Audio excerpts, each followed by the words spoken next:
Vitality Unfiltered. With David Bauder.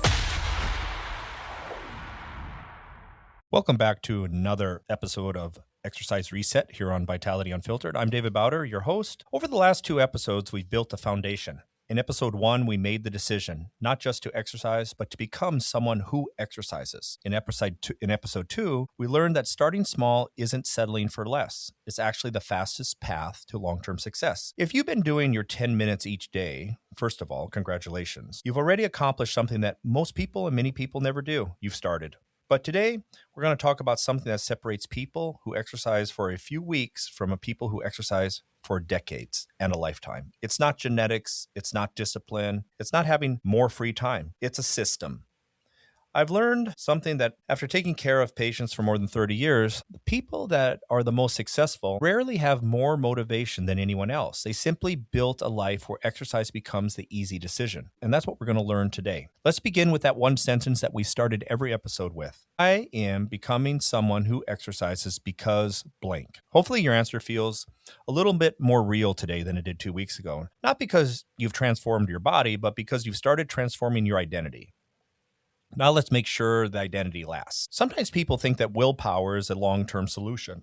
And I will say that willpower is a terrible long-term plan. Let me ask you a question. How many times have you said this? Tomorrow, I'll have more motivation. Or I'll start when work slows down. I'll start after the vacation. Or I'll start when life gets easier.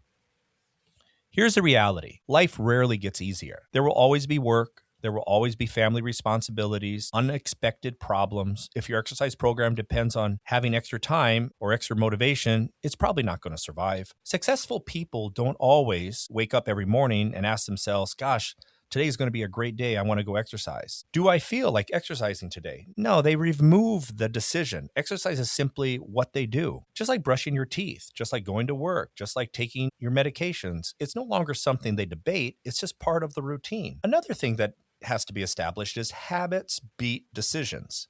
Every decision you make requires mental energy. What you eat, or what should I eat? Should I work out today? What time should I go? Should I go to the gym or walk outside? Should I skip today? If you're making those decisions every single day, eventually your brain gets tired. Psychologists call this decision fatigue. The more choices you make, the harder it becomes to make good ones. Think about driving to work. Do you consciously all the time think about every term? Probably not. Your brain has automated it. That's exactly what we're trying to do with exercise. One mistake people make is saying, I'll exercise whenever I have time. Here's the problem. Whenever usually means never. If exercise is important, treat it like every other important appointment in your life. You wouldn't casually skip an appointment with your cardiologist. You wouldn't forget an important business meeting. So why is exercise the thing that helps prevent many chronic diseases the first thing that disappears when life gets busy? Put it on your calendar, choose those days, choose that time, protect that appointment. Because if it's not scheduled, it's competing with everything else, and everything else usually wins. Another thing can be remove friction. Have you ever noticed how easy it is to watch television? You don't have to think, you don't have to prepare, everything is already there. Exercise should become one of those things just as easy to begin. This is what psychologists call reducing friction. Making the healthy choice the easy choice. Laying your workout clothes out the night before. Put your walking shoes by the front desk. Keep your resistant bands where you can actually see them. Fill your water bottles before bed if you're walking after dinner. Know your route ahead of time. The fewer decisions you have to make, the more likely you're going to follow through. Build triggers. Another easy way to build a habit is to connect it to something you already do. This is called habit stacking. For example, after I brush my teeth, I stretch for 5 minutes. After I drink my morning coffee, I walk around the neighborhood. You're attaching a new behavior to an existing one. Eventually, you become linked. You stop remembering to exercise and you just simply move on to the next step of your routine. And then here's one of the other things we have to think about. It's called design your environment for success. Here's a question for you. If I walk into your home, would I know you're trying to become more active? Just think about that for a second. Does your environment support your goals, or does it constantly work against them? If your television remote is always within reach, but your walking shoes are buried in the closet, which is easier to do. Your environment is making one behavior easier than the other. Healthy habits should always be visible, convenient, simple, because your environment quietly shapes your behavior every day.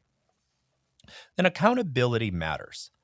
Another thing I've noticed is individuals that go through weight loss programs with a partner or couples that go through the program, they seem to always do better. And that comes down to accountability. when somebody else knows what they're working towards. That's one reason patients often succeed during structural medical weight loss programs. Someone is checking in, someone notices when they stop. That accountability matters. It doesn't have to be your healthcare provider. It could be your spouse, a friend, a walking partner, a coworker. Even writing your workouts on a calendar can create accountability. The goal isn't guilt. The goal is support. One mistake I see patients make is measuring the wrong things. Actually, this is really a big problem when patients are just focused on the number on a scale. Measure consistency, not performance. They constantly are asking, how much weight have I lost? How fast did I walk? How many calories did I burn? Those are outcomes. Yeah, they're important. But early on, I want to be measuring something much different. How many days did I show up? How many promises did I keep? Did I complete today's walk? These are numbers that matter right now because consistency will always outperform measures. Making mistakes hard. Another simple trick is increasing the cost of skipping. Tell someone you're going walking tomorrow morning. Meet a friend. Sign up for a class. Lay out your clothes ahead of time. When your workout already exists in an environment, skipping becomes more difficult than doing it. And that's exactly what we want. Now, moving on to the Mindset Minute. Today's mental barrier is one of the most common. I'm too busy. Let me ask you something. Are you busy or are you relying on finding free time? Those aren't the same things. Busy people exercise every day. Busy physicians and parents and executives and teachers, construction workers, and even retirees. They don't exercise because they have extra time. They exercise because they've already decided it's important. They schedule it, protect it, and treat it like every other important responsibility. Don't wait for life to give you time. Take the time. Your future health deserves it. Now, a story from our clinic. One of the most successful patients I ever worked with wasn't the youngest, wasn't the fittest, didn't have the easiest schedule. She worked full-time, had children, took care of aging parents. She wasn't successful because she had more free time. She became successful because she eliminated decisions. Every weekday morning, she walked at 6:30 in the morning. Every weekday. Eventually, she told me something I'll never forget. She said, I don't even think about it anymore. I just do it. That's when I knew she had crossed the line. Exercise was no longer something she was trying to do. It had become part of her identity. Now, this week's challenge. This week, I want to build your first exercise system. Not a harder workout, a better system. Choose one of the things from today's episode. Schedule your workouts, lay out your clothes the night before, put your shoes in the front door, habit stack your walk after dinner, find an accountable partner, put your workouts on the calendar, join just one system, then use it every day this week. At the end of the week, ask yourself one question. Did it become easier from when you first started? Because that's the goal. Not making yourself stronger this week, making consistency easier next week. In closing, I want you to remember one simple truth. Motivation fades. Willpower gets tired. Systems last a lifetime. If you build the right system, exercise eventually stops feeling like something you're forcing yourself to do. It simply becomes part of your day.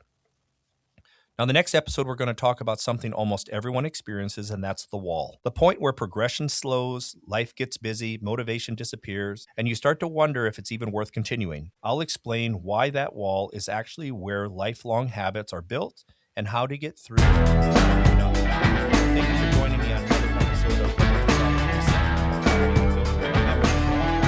Willpower. Build systems that make success easier. And I'll see you in episode 4.